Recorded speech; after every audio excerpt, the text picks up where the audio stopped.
Hey everyone, it's your boy here, Maine, bringing you another video where I'm talking to my seated VR gamers. Alright? So, one of the most important things in being a seated VR gamer is what you're sitting on. And yes, I know the HMDs is also important, but what you're sitting on is a very big deal. Alright? So, what I'm currently sitting on is an X Rocker. And I just saw an article talking about the Roto VR chair, so I figured I had to take a quick look into it and give you guys what I think about it, and then compare it to what I know currently about gaming chairs. So go ahead and check this video out. And if you like, hopefully you leave some comments below. Tell me what your thoughts are about what a good chair to be sitting on and why. And also, hit that subscribe button and the little bell so you get notified every time that I make a new video and post it for you guys. So hopefully you go ahead and you like this video and that it turns out to be something that you really enjoy. All right? Thanks, people.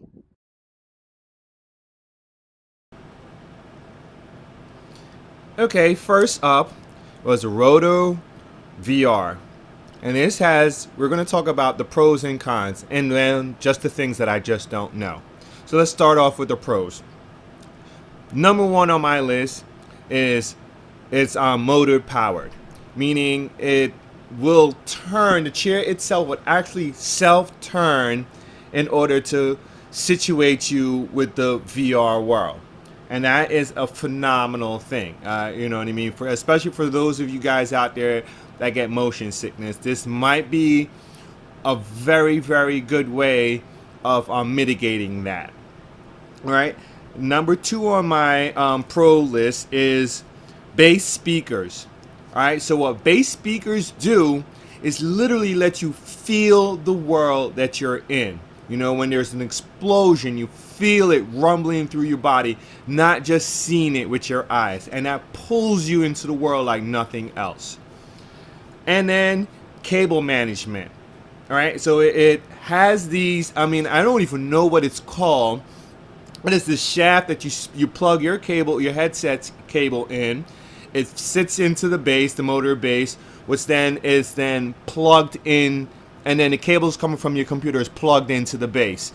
So there's no entanglement as the chair rotates you in a 360 degrees, and you never have to worry about your cables spinning until they snap or anything like that. We know there's some people have talked about how entangled their cables have come and how that has caused issues for them. So now let's talk about the downside to this chair. And I've only seen one so far, and that is price. This chair comes in at $1,000. All right, yes, you just heard me, $1,000. And there's a few accessories that would be very handy with this chair, like a table that if you had in HOTAS you can sit it on, or if you love racing games, they're also an accessory to add a racing rig to the chair. And having all those in, now we're talking about $1,500. So yeah, cost is a big con on this, but it might be worth it to, you know what I mean. So we'll just have to see how that comes out. And then now, when I say just have to see how that comes out, here are the things that I don't know about the chair, all right? Because I'm not sitting in one right now. So what I don't know about the chair is comfort. I don't know how comfortable it is for you to sit in this chair long term playing VR. It looks phenomenal. It looks like it's going to be a very comfortable experience for you. And another thing we don't know right now is how the decoupling from the headset and the chair movement works. All right, I do see how they get it to work where if you look one way, the chair turns in that direction. If you look the other way, the chair turns in that direction. I see that. But what I don't know and they haven't explained is how do you have the chair where I look one way and doesn't change my orientation, but then when I need to change my orientation in the game, that the chair goes along with it. Now, is it sync with my thumbstick? Is it sync with the touchpad? Is it like I'm pressing on the pedals on it, or what may be?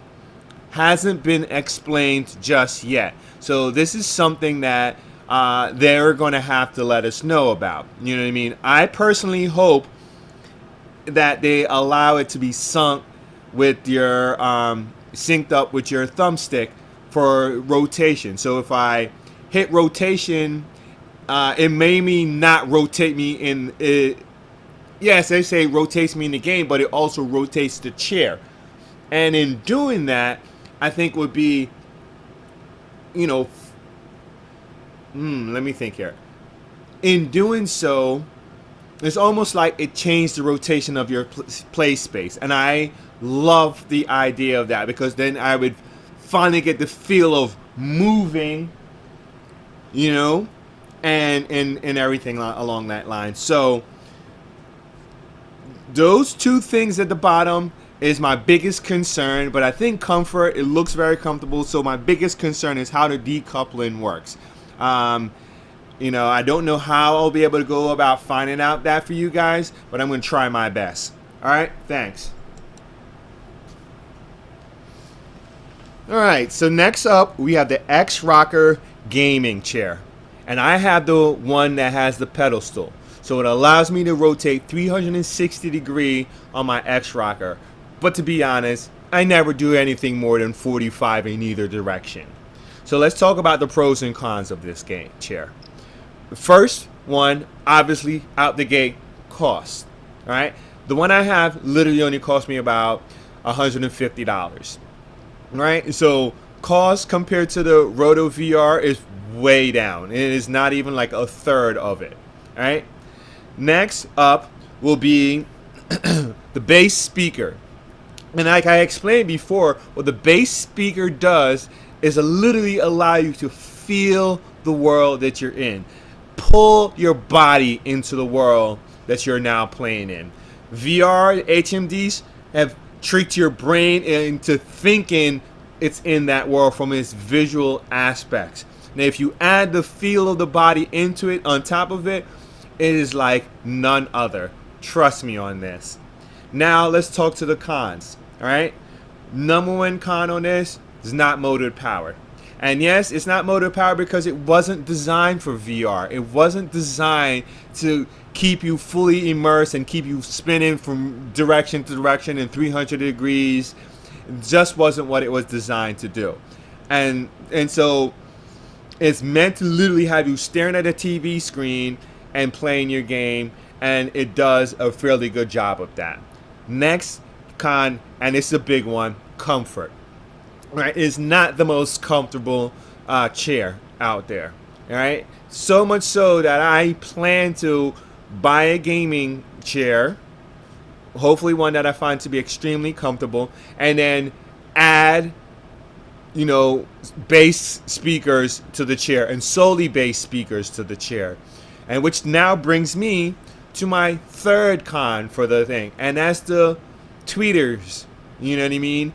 Because and everybody's like, what? The tweeter speakers? Why would that be a con? Well, when I'm in my Oculus and I have my Oculus headset on, it covers all the little small sound effects, the tings of something, people talking to you. Now, if you add the voices coming out of the tweeter speakers on the chair along with the voices on the from my headset, it can become a little annoying at times. So thank God there's not a lot of games with a whole bunch of voices going on and everything like that. But as we get more into big AAA game, I can see that being an issue for me. So I figured I might as well currently right now build a chair for myself, which I think, if I estimated correctly, would cost me about $300 to $400. So which still brings me in half of what the Roto VR would have brought me in at. And so for that, it's probably going to be extremely worth it for me to do just that. All right. Just want to thank you guys for joining me once again here. And hopefully you enjoyed the video like as much as I enjoyed making it for you guys. And if so, just go ahead and hit that subscribe button, like I said, and hit that like. And hopefully I hear some comments from you guys. So I want to figure out how to make a better page to grow it just for you guys. For all of my CDVR gamers out there, keep doing what you're doing. And don't let those room scalers bully you around, okay? Because I'm here to show you guys you can have just as much fun and just as much immersions as they do, all right? Enjoy, people. Till next time.